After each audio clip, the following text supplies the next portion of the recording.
The story of the king and ministers with 3 bags, Pak Islamic stories. Once a king called 3 of his most important ministers and gave each one of them a bag.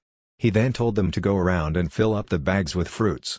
This would test the sincerity of his ministers. The first minister took the order of the king seriously and worked hard to collect the best fruits he could find and filled up his bag.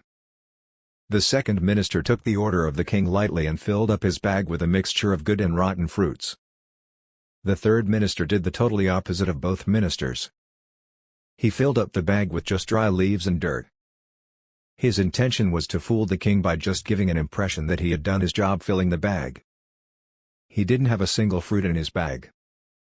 All 3 ministers came back to the court of the king with their bags.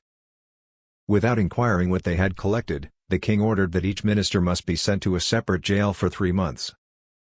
The food they will be eating is what they had each collected in their bags. The first minister was happy as he had plenty of good quality food to live on. He wasn't worried at all. The second minister was worried as his half of his food was rotten and wouldn't last him for the entire duration of his imprisonment.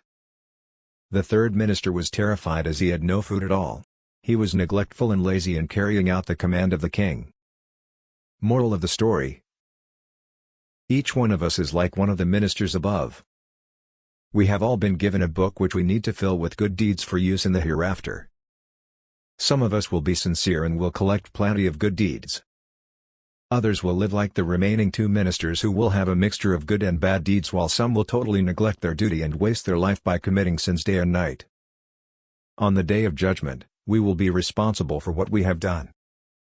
Let's be like the first minister who took things seriously and had nothing to worry about in the end.